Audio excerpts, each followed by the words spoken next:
खाड़ा बुझी भक्ति है लोड़वाड़ा माए, प्रगट पेड़ा से ते संत काहे को जाए। दादू जी महाराज जब टोंक में माधव काणी जी के गुरु जी के भंडारे में पधारे थे, सब संतों ने दादू जी महाराज ने रिद्धि सिद्धि बढ़ाई। जो भोजन एक दिन के लिए कम पड़ रहा था वो 7 दिन तक, हजारों की तादाद में लोग थे, उनके लिए 7 दिनों तक वो भोजन भंडारा कमी नहीं हुआ, रिद्धि सिद्धि बढ़ गई। तो सब संत महात्माओं ने, जनता ने विचार किया ऐसे संत महापुरुष हैं तो उनके हाथ से हम भी प्रसाद लेंगे। दादू जी महाराज ने अनेक शरीर बनाकर एक साथ सबको प्रसाद दे दिया। एक टोंक के पास में एक लोरवाड़ा गांव है, उसका एक महंत था, उसको ईर्ष्या हो गई कि ये दादू जी दूसरे संप्रदाय के संत हैं और हमारे यहां आकर हमारे संप्रदाय में इनका इतनी प्रतिष्ठा मान बढ़ गया। तो उसको ईर्ष्या ने घेर लिया और दादू जी महाराज को मारने के लिए षड्यंत्र करके और महाराज के सामने आया। बोला महाराज, हाथ जोड़कर बोला, महाराज मेरी कुटिया में भी पधारो, मेरी कुटिया को पवित्र करो। लोरवाड़ा में ले गया। उस महंत ने अपने आश्रम के अंदर एक कुटिया के अंदर खड्डा खोद के उसमें भाले गाड़ दिए, ऊपर में एक पलंग बिछा दिया जिसके कच्चा सूत लपेट दिया और उसमें एक चद्दर बिछा दी ताकि दिखे नहीं अस्तर शस्त्र। और दादू जी महाराज उस पर बैठेंगे, नीचे गिरेंगे तो भालों पे गिर के मर जाएंगे। तो ऐसा करके वो महाराज को ले गया, बड़ा स्वागत सत्कार किया, ढोल नगारे बजाते हुए संकीर्तन करते हुए महाराज को ले गए आश्रम में और बोला महाराज आपके लिए तो एक एकांत कुटिया में आपके लिए आसन की व्यवस्था की गई है ताकि आपको कोई डिस्टर्ब नहीं करे, परेशान न करे, आपके भजन में विघ्न न हो। और सबको तो बाहर छोड़ दिया, महाराज को उस कुटिया में ले गया, लेकिन टीलाजी महाराज साथ में थे। दादू जी महाराज ने कहा कि टीलाजी इस पलंग पे धूल जमी हुई है तो डंडे से झाड़ दो। जो ही टीलाजी महाराज ने डंडे से झाड़ा, महाराज तो सब जान गए उसके षड्यंत्र को, जो ही झाड़ा तो वो चद्दर जो कच्चे सूत पे ही तो वो पलंग पे थी तो वो चद्दर हट गई, वो अस्त्र शस्त्र दिखने लग गए और फिर कुछ जनता भी आ गई। अरे बोले कि ये महंत महाराज को मारने के लिए ऐसा किया। फिर तो उस महंत को पकड़कर लोग मारने लगे। दादू जी महाराज ने कहा कि मत मारो, इसका किया हुआ कर्म इसने पाया है, अब इसको मत मारो, छोड़ दो इसको। महाराज ने फिर कहा कि खाड़ा बुझी भक्ति लोरवाड़ा माए, प्रगट पेड़ाइत बसे तै संत काहे को जाए। दादू जी महाराज उसी समय वहां से आ गए और बोले कि इस नगर में, इस गांव में दादूपंथी संत कोई भी नहीं आएगा। जिस जगह खाड़े में डालने वाले संत भगत रहते हैं उस गांव में संतों का क्या काम, संत किस ले जाएंगे। आज दिन तक कोई भी संत उस गांव में नहीं जाता। अगर कोई भूल से चला जाए तो वहां का पानी भी नहीं पीता है। निवाई के पास में होकर वो रास्ता जाता है, आगे लोरवाड़ा गांव आता है, उस गांव में कोई जाता ही नहीं दादूपंथी, तो अगर चला भी जाए तो उसमें पानी भी नहीं पिएगा। और एक बार वहां के गांव वाले आए आचार्य जी के पास, बोले कि महाराज हमारे कोई संत नहीं आते, आप चलो। महाराज को बहुत आग्रह किया तो महाराज गए। तो गांव की सीमा में घुसने लगे तो एक सांप आ गया और वो रास्ते में आगे नहीं जाने दे। अरे बोले कि सुकून खराब हो गए, इधर मत चलो। दूसरे रास्ते गए तो वही सांप, तीसरे रास्ते गए तो वही सांप बैठा। अरे बोले कि हरि की आज्ञा नहीं है, दादू जी की आज्ञा नहीं है। फिर कोई नहीं गया। आज दिन तक वो आते हैं, निवाई में भी आते हैं, महाराज चलो, क्यों नहीं आते संत। भाई अब हम क्या कर सकते। बुजुर्ग संत थे, हमारे संत थे, दादू जी महाराज ने जो श्राप दे दिया वो दे दिया। अब उस समय की जो परिस्थितियां थी उसके अनुसार वो उन्होंने मना कर दिया तो हम कैसे जाएं। सांपणी एक सब जीव को आगे पीछे खाए, दादू कई उपकार करी कोई जन उबर जाए। जैसे सांपणी होती है वो क्या करती है, जब अंडे देती है उस समय उसकी कुंडली के अंदर रहता है, उसको तो वो खा जाती है और कुंडली से बाहर निकल गया वो बच गया। क्योंकि जब उसको भूख लगती है, भी आती जब अंडे देती जब, तो वो कुंडली के अंदर वाले को तो खा जाती है और जो बाहर निकल गया वो बच गया, कुंडली से जो बाहर निकल गया। तो माया क्या है, सांपणी है। जो इस माया की कुंडली में फंसा हुआ है उसको तो माया लपेट लेगी, और जो इस कुंडली से बच गया बाहर निकल गया, इसकी कुंडली पार कर गया, वो बच गया, बच ही जाएगा। दादू खाए सांपनी क्यों कर जीवे लोग, राम मंत्र जनगारुड़ी जीवे ही संजोग।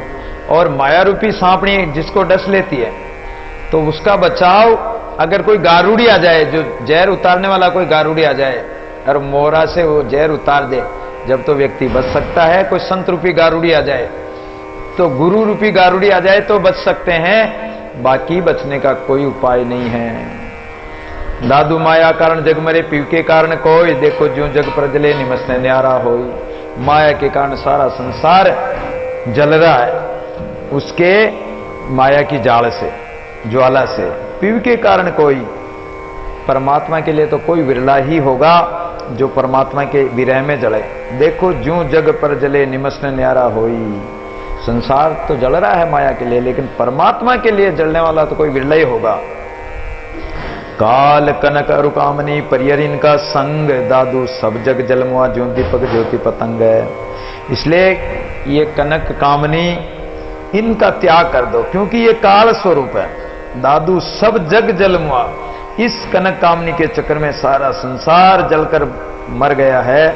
जैसे दीपक जला हुआ हो तो सारे पतंगे आकर उस दीपक में जल जाते हैं, उस रूप को देख देख के। ऐसे ही संसार इस माया के रूप को देखकर उसी में जल जाते हैं। शुंभ अशुंभ असुर दो किसी से मरते नहीं थे। ब्रह्मा से वरदान पाया, जब उसने उपद्रव चालू किया, संसार में उपद्रव करने लगे, आतंक फैलाने लगे, तो देवताओं ने विचार किया क्या करें। ब्रह्मा जी ने फिर सब देवताओं से एक एक तिल तिल सुंदरता लेकर, एक तिलोत्तमा नाम की एक स्त्री, सुंदर स्त्री को प्रकट किया। शुंभ और अशुंभ को, जब देवता उसको नहीं मार सके, देवताओं की शक्ति क्षीण हो गई उसके सामने, तब ब्रह्मा जी ने विचार किया कि क्या करें। फिर सब देवताओं से एक एक तिल तिल भर सुंदरता ली और एक तिलोत्तमा नाम की स्त्री उत्पन्न की। वो स्त्री और उस शुंभ और अशुंभ के सामने गई। सामने जाती, शुंभ तो कहता है कि मैं रखूंगा, निशुंभ कहता है कि मैं रखूंगा, और आपस में दोनों लड़े। दोनों लड़कर उसी समय नष्ट हो गए। देवताओं ने जय जयकार करी कि जो काम देवता नहीं कर सके वो इस सुंदर स्त्री ने 2 सेकंड में ही पूरा कर दिया। तो माया का ऐसा प्रभाव होता है। दादू जा कनक रु कामनी तय जीव पतंगे जाय, अग्नि अनंत सूजे नहीं जल जल मुए माय। जहां माया कनक कामनी है वहां संसारी प्राणी वहीं जाते हैं। और जैसे अग्नि जल रही हो तो पतंगे भी वहीं उस अग्नि में, उसको सुंदर रूप दिखाई देता पतंगों को, तो उसमें जाकर जलकर मर जाते हैं। घट माई मायागणी बाहर त्यागी होई, फाटी कंता पैर कर छिन्न करे सब कोई। घट में तो माया बहुत है। कई महात्मा ऐसे होते हैं कि मन में तो माया की वासना के लिए चारों तरफ दौड़ते रहते हैं। कहां भंडारा है, लिख लेंगे भंडारा कितनी तारीख को कहां है, कौन सी जगह कौन सा भंडारा, पहुंच जाएंगे। और कपड़े फाटे फाटे पहने रहेंगे, त्याग दिखलाएंगे, हम तो त्यागी महात्मा, कुछ शरीर उगाड़े बदन रहेंगे, बबूती लगाएंगे, जटा जूट रखेंगे, हम तो त्यागी हैं। और मन में माया के लिए भागते दौड़ते फिरते हैं। तो मन में तो माया है, बाहर त्यागी दिखावा करते हैं त्याग का। फाटी कंता पैर कर, फटा पुराना कपड़ा पहनकर और तिलक टिका कर लेते हैं। उससे कपट से कोई परमात्मा थोड़ी मिल जाएगा। काया राके बंद दे मंद दिस खेले, दादू कनक रो कामनी माया नहीं मेले।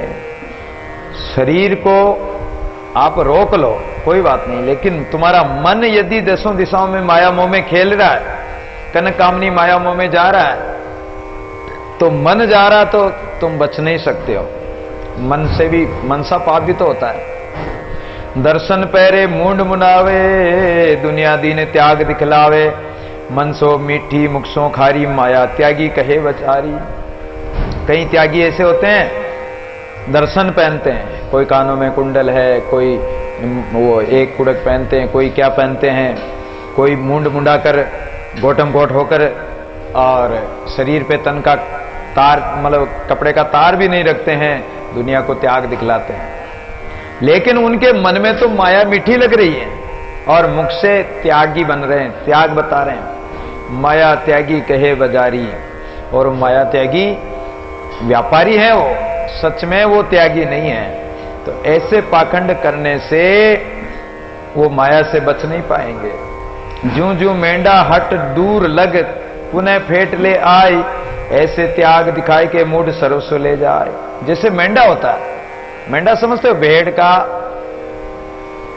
वो जो होता है भेड़ा, मेंढा कहते हैं उसको। तो मेंढा जब आपस में लड़ते हैं तो क्या करते हैं कि दूर दूर तक पीछे जाता, मेंढा पीछे जाकर फिर जाके भिड़ता, तो अगले पर चोट करने के लिए पीछे हटता। तो पहले तो पीछे हटता तो लोग देखें कि भाई ये तो हट गया, लेकिन जब वो पीछे हटकर एकदम सामने आकर फिर वो भिड़ता है। तो उसी प्रकार दुनिया को पीछे हटकर त्याग से, दुनिया को तो वो त्यागी दिखाते हैं, पाखंड करते हैं कि हम त्यागी हैं, पीछे हटते हैं माया से, संसार से, लेकिन आगे वो सर्वस्व चीज लेने के लिए पीछे हट रहे हो, दुनिया को झूठा त्याग दिखला रहे हैं कि हम तो त्यागी हैं। माया मंदिर मीच का तामे पेठा धाई, अंध भया सूझे नहीं साध के समझाए। ये मंदिर, ये माया का मंदिर है। और कौन सा मंदिर है? मृत्यु का मंदिर है। ये लोक कौन सा? मृत्यु लोक है। ये जो पृथ्वी लोक है ये मृत्यु लोक है, यही माया का मंदिर है। तामे बैठा धाई, इसमें सब प्राणी बैठे हुए, अंध भया सूझे नहीं, और माया मोह में अज्ञान में ऐसा अंधा हो रहा है, इसको उजाला तो दिखता ही नहीं, अंधा हो रहा है, तो इसको सूझता तो है नहीं, और मृत्यु कभी भी आ सकती है। इसलिए संत समझाकर कह रहे हैं बार बार कि तुम इस माया मोह में मत फंसो, इस माया से बचो। एक बार क्या हुआ कि एक संत थे, तो संत के पास बहुत सारे लोग आते हैं, महाराज मुझे चेला बना लो, शिष्य बना लो। संत उस आने वाले चेले की परीक्षा लेते थे। उन्होंने एक शीत की कोठड़ी बना रखी थी, बर्फ की कोठड़ी। तो जो भी शिष्य बनने आता उसको कहते हैं कि भाई रात भर इस कोठड़ी में रह जाएगा, उसे शिष्य बना लेंगे। तो कई शिष्य आए, अब शीत की कोठड़ी में, बर्फ की कोठड़ी में, वो बेचारे जो ही बर्फ की कोठड़ी में गए, ठंड के मारे कांपते कांपते, कपड़ा कुछ नहीं दे, न ओढ़ने का, न बिछाने का, न पहनने का, कुछ नहीं दे, और उस कोठड़ी में रहना रात भर, और जो उसमें से सुबह निकल जाएगा उसको चेला बना लेंगे। तो कई बेचारे मर गए, कई नहीं मरे तो बेहोश हो गए, और वो तो हाथ जोड़ ले के महाराज हमें तो चेला नहीं बनना। तो महाराज हमें तो चेला नहीं बनना, हम तो हमारे घर ही रहेंगे, वापस संसार में मिल जाते। लेकिन एक कोई दमदार था, जिसका आत्मबल तेज था, जिसमें दृढ़ निश्चयता थी, वो आया, बोला महाराज मैं शिष्य बनना चाहता हूं। ठीक है, बना देंगे, इस कोठड़ी में रात रहो। रात में घुसा और कोठड़ी बाहर से बंद कर दी। वहां मोगरी वगैरह रखे हुए थे, जो पहलवान होते हैं ना, जो पहलवान मोगरी घुमाते हैं, डम्बल्स वगैरह, वो जो भी कुछ था वो करने, वर्जिश करने के लिए, तो वो वहां पड़े हुए थे। इधर उधर ढूंढा तो मिल गए।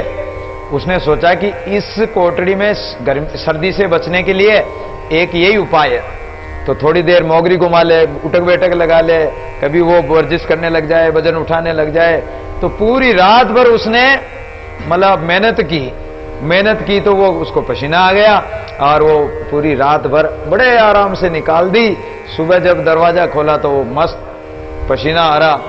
अरे बोले कि ये बनने लायक, बाहर निकाला और उसको चेला बना लिया। तो ये माया क्या है? मंदिर की कोठड़ी है, मीच की, मृत्यु की कोठड़ी है।